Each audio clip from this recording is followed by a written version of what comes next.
ಗುರುರ್ಬ್ರಹ್ಮ ಗುರುರ್ವಿಷ್ಣು ಗುರುರ್ದೇವೋ ಮಹೇಶ್ವರಃ ಗುರುಸ್ಸಾಕ್ಷಾತ್ ಪರಂ ಬ್ರಹ್ಮ ತಸ್ಮೈ ಶ್ರೀ ಗುರವೇ ನಮಃ.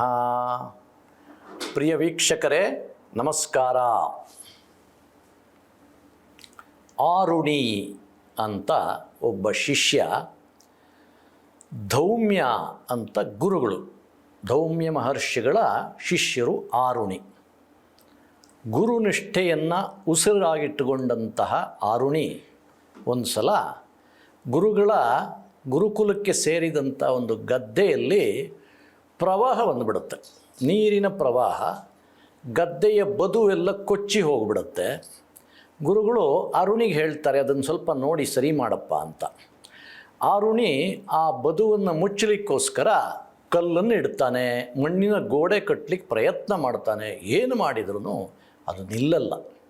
ಆದರೆ ಗುರುಗಳು ಹೇಳಿದ ಕೆಲಸವನ್ನು ಮಾಡುವುದಷ್ಟೇ ಕೆಲಸ, ಕಾರಣ ಹೇಳ ಹಾಗಿಲ್ಲ.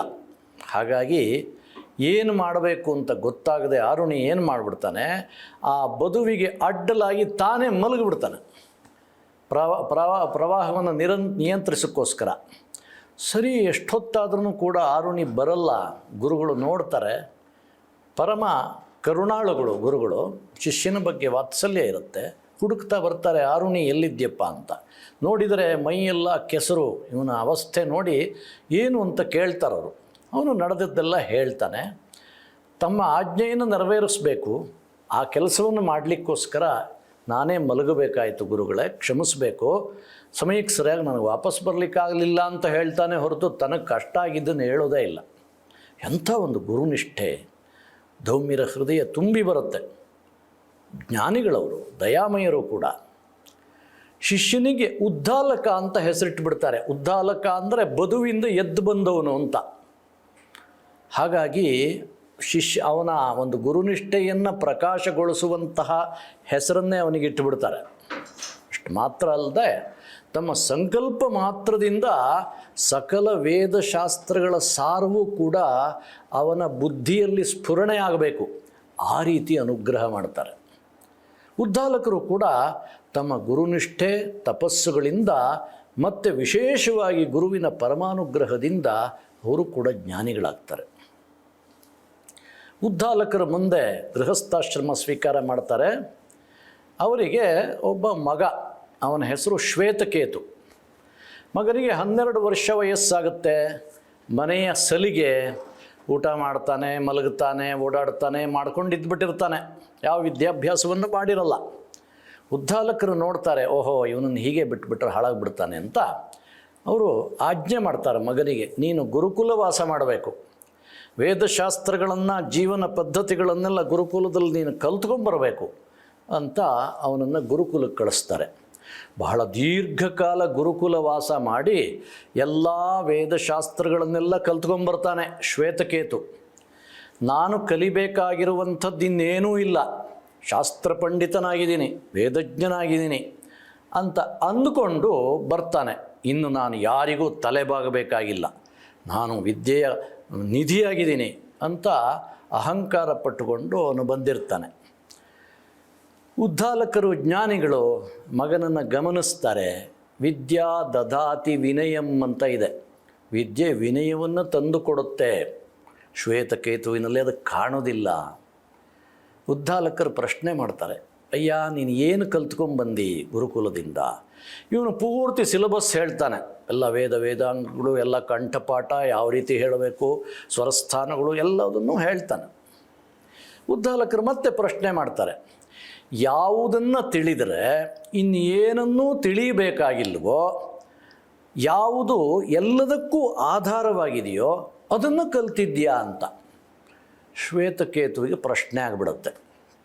ಅವನಿಗೆ ಅರ್ಥವೇ ಆಗಲ್ಲ ಫಸ್ಟ್ ಆಫ್ ಆಲ್ ಆ ಮಾತು. ಅಂತಹ ವಸ್ತು ಯಾವುದಿದೆ ಸ್ವಾಮಿ, ನನಗೆ ಅದನ್ನು ಗುರುಕುಲದಲ್ಲಿ ಹೇಳಿಕೊಟ್ಟಿಲ್ಲ, ತಾವೇ ತಿಳಿಸಬೇಕು ಅಂತ ಅವನು ಹೇಳ್ತಾನೆ. ಉದ್ದಾಲಕರು ಬಹಳ ಪ್ರೀತಿಯಿಂದ, ವಾತ್ಸಲ್ಯದಿಂದ, ಈಗ ಮಗನೂ ಹೌದು ಶಿಷ್ಯನೂ ಹೌದು, ಅವನಿಗೆ ಆತ್ಮತತ್ವವನ್ನು ಉಪದೇಶ ಮಾಡ್ತಾರೆ. ಎಂಥೆಂಥ ಉದಾಹರಣೆಗಳನ್ನು ಕೊಡ್ತಾರೆ ನೋಡಿ. ಅವನಿಗೆ ಹೇಳ್ತಾರೆ, ನೋಡಪ್ಪ, ಗಂಗೆ, ಯಮುನೆ ಅಂತೆಲ್ಲ ನಾವು ನದಿಗಳ ಹೆಸರನ್ನು ಕರಿತೀವಿ. ಅದೆಲ್ಲದೂ ಕೂಡ ಸಮುದ್ರಕ್ಕೆ ಸೇರಿ ಆದಮೇಲೆ ಅಲ್ಲಿ ನಾನು ಗಂಗಾ ನದಿ, ನಾನು ಯಮುನಾ ನದಿ ಅಂತ ಹೇಳ್ಕೊಳ್ಳೋ ಥರ ಇರುತ್ತಾ ನದಿಗಳು? ಇಲ್ಲ, ಮಹಾಸಮುದ್ರವೇ ಆಗಿಬಿಡುತ್ತಲ್ವಾ.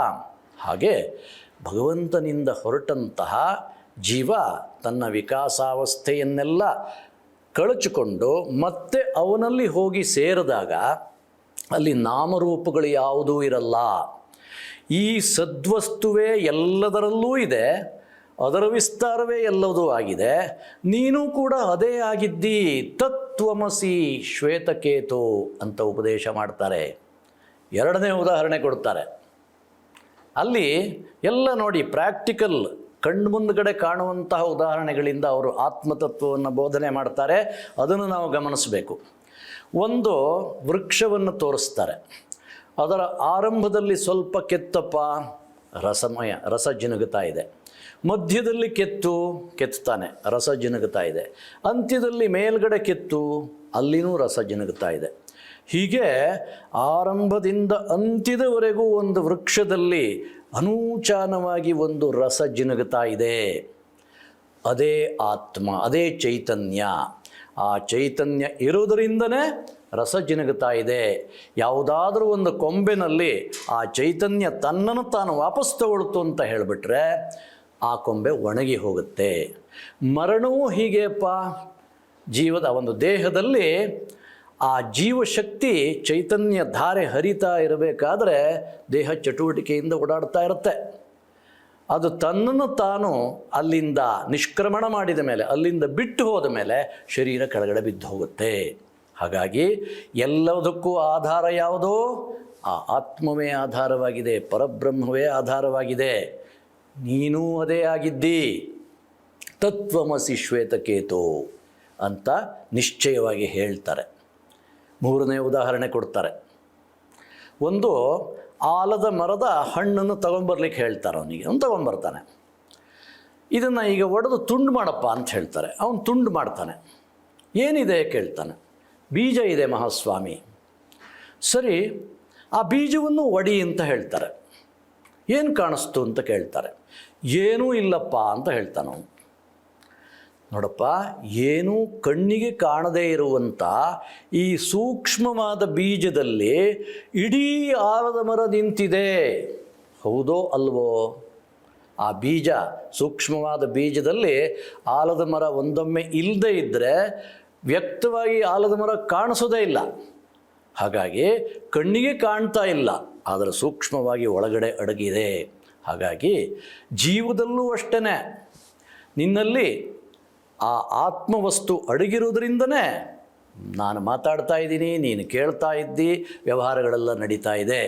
ಹಾಗಾಗಿ ಸದ್ವಸ್ತು ಯಾವತ್ತೂ ಬದಲಾವಣೆ ಆಗದೇ ಇರುವಂಥದ್ದು ಅದೊಂದೇ ಅಪ್ಪ, ಅದೇ ನೀನಾಗಿದ್ದಿ ಶ್ವೇತಕೇತು. ಈ ಸಂದರ್ಭದಲ್ಲಿ ಶ್ರೀರಂಗ ಮಹಾಗುರುಗಳು ಈ ಆಲದ ಮರಕ್ಕೆ ಸಂಬಂಧಪಟ್ಟ ಹಾಗೆ ಒಂದು ಮಾತನ್ನಾಡಿದ್ರು, ನೆನಪು ಮಾಡಿಕೊಳ್ಳೋಣ.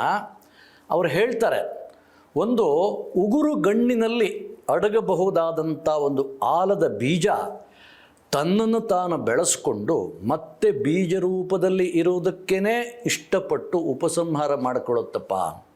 ಹಾಗೆಯೇ ಈ ಜೀವನ ವೃಕ್ಷವೂ ಕೂಡ ಆಗಿದೆ ಅನ್ನುವಂಥ ಅವರ ಮಾತುಗಳನ್ನು ಇಲ್ಲಿ ಸ್ಮರಣೆ ಮಾಡಿಕೊಳ್ಬೇಕು. ಶ್ವೇತಕೇತುವಿಗೆ ಇನ್ನೊಂದು ಉದಾಹರಣೆ ಕೊಡ್ತಾರೆ. ಒಂದು ಉಪ್ಪಿನ ಕಲ್ಲು, ಅದನ್ನು ರಾತ್ರಿ ನೀರಿನ ಪಾತ್ರೆಯಲ್ಲಿ ಹಾಕ್ಲಿಕ್ಕೆ ಹೇಳ್ತಾರೆ. ಅವನು ಹಾಕ್ತಾರೆ. ಮರುದಿವಸ ಆ ಉಪ್ಪಿನ ಕಲ್ಲನ್ನು ತಗೊಂಬ ಅಂತ ಹೇಳ್ತಾರೆ. ಶ್ವೇತಕೇತು ನೋಡ್ತಾನೆ, ನೀರಿನ ಪಾತ್ರದ ಉಪ್ಪಿನ ಕಲ್ಲು ಸಿಗಲ್ಲ. ಸ್ವಾಮಿ, ಉಪ್ಪಿನ ಕಲ್ಲು ಇಲ್ಲ. ಹೌದಾ? ಹಾಗಾದರೆ ಆ ನೀರನ್ನು ಬಾಯಿಗೆ ಹಾಕಿ ನೋಡು ಅಂತ ಹೇಳಿದರೆ ಏನಾಗಿದೆ? ಉಪ್ಪಾಗಿದೆ. ಅಂದರೆ ಉಪ್ಪಿನ ಕಲ್ಲು ಕಣ್ಣಿಗೆ ಕಾಣಿಸ್ತಾ ಇಲ್ಲ, ಆದರೆ ನೀರೆಲ್ಲ ಉಪ್ಪಾಗಿದೆ. ನೀರಿನ ಮೇಲಿಂದ ಬಾಯಿಗೆ ಹಾಕಿ ನೋಡು, ಮಧ್ಯದಿಂದ ಬಾಯಿಗೆ ಹಾಕಿ ನೋಡು, ಕೆಳಗಡೆಯಿಂದ ಬಾಯಿಗೆ ಹಾಕಿ ನೋಡು, ಎಲ್ಲ ಕಡೆ ಉಪ್ಪು ವ್ಯಾಪಿಸಿಬಿಟ್ಟಿದೆ. ಹಾಗಾಗಿ ನಮ್ಮ ಕಣ್ಣಿಗೆ ಕಾಣ್ತಾ ಇಲ್ಲ ಅಂತಾದ್ರೂ ಕೂಡ ಎಲ್ಲೆಡೆಯಲ್ಲಿಯೂ ವ್ಯಾಪಿಸಿರುವಂತಹ ಪರಮಾತ್ಮ ಶಕ್ತಿಯಿಂದನೇ ನಾವೆಲ್ಲ ಆಗಿದ್ದೀವಿ. ಜೀವನದಲ್ಲಿ ಸತ್ಯ ಅಂತ ಇದ್ದರೆ ಆ ಪರಮಾತ್ಮ ಅನುಭವ, ಪರಮಾತ್ಮ ಒಬ್ಬನೇ. ಅವನ ಬೇರೆ ಬೇರೆ ಮ್ಯಾನಿಫೆಸ್ಟೇಷನ್ ಅವನ ವಿಸ್ತಾರವಾಗಿದೆಯೇ ಹೊರತು ಯಾವ ಒಂದು ಇಲ್ಲದೇ ಇದ್ದುಬಿಟ್ರೆ ಪ್ರಪಂಚದಲ್ಲಿ ಏನಕ್ಕೂ ಅಸ್ತಿತ್ವವಿಲ್ವೋ ಅದೇ ಪರಮಾತ್ಮ ವಸ್ತು. ಅದನ್ನೇ ನೀನು ತಿಳಿಬೇಕಾಗಿರುವಂಥದ್ದು. ಎಲ್ಲದಕ್ಕೂ ಆಧಾರ ಅದೇ ಆಗಿದೆಯಪ್ಪ. ನಿನ್ನಲ್ಲೂ ಅದೇ ಇದೆ. ತತ್ವಮಸಿ ಶ್ವೇತಕೇತು, ಅದೇ ಆಗಿದ್ದಿ ಅಂತ ಹೇಳಿ ಹೀಗೆ ಅರಿವನ್ನು ಮೂಡಿಸ್ತಾರೆ. ಶ್ವೇತಕೇತು ಅವನಿಗೆ ಈ ಸರಳವಾದ ಉದಾಹರಣೆಗಳಿಂದ ಅತಿಶ್ರೇಷ್ಠವಾದ ಆತ್ಮತತ್ವವನ್ನು ಅವನ ಬುದ್ಧಿಗೆ ತರಹ ಮಾಡ್ತಾರೆ. ಅವನಿಗೆ ಅರಿವಿಗೆ ಬರುತ್ತೆ. ಅವನು ಅದರ ನಂತರದಲ್ಲಿ ತನ್ನ ಅನುಭವ ಸಿದ್ಧವನ್ನಾಗಿ ಮಾಡಿಕೊಳ್ಬೇಕಲ್ಲ, ಅದಕ್ಕಾಗಿ ತಪಸ್ಸು ಆಚರಣೆ ಮಾಡುವಂತಹ, ಅದಕ್ಕಾಗಿ ತನ್ನ ಜೀವನವನ್ನೇ ಮುಡುಪಿಡುವಂಥ ಸಂಕಲ್ಪ ಮಾಡಿ ಅದೇ ರೀತಿ ತಪಸ್ಸು ಮಾಡಿ ಅವನು ಕೂಡ ಬ್ರಹ್ಮಜ್ಞಾನಿಯಾಗ್ತಾನೆ. ಅವನು ಆ ಆನಂದಾನುಭವವನ್ನು ಸ್ವತಃ ಅವನು ಅನುಭವಿಸೋ ಹಾಗಾಗತ್ತೆ ಅನ್ನೋದು ಈ ಉದ್ದಾಲಕ ಶ್ವೇತಕೇತುಗಳ ಒಂದು ಕಥೆಯಿಂದ ನಮಗೆ ವ್ಯಕ್ತವಾಗುತ್ತೆ. ಇದು ಛಾಂದೋಗ್ಯ ಉಪನಿಷತ್ತಿನಲ್ಲಿ ಬರುವಂತಹ ಒಂದು ಕಥೆ.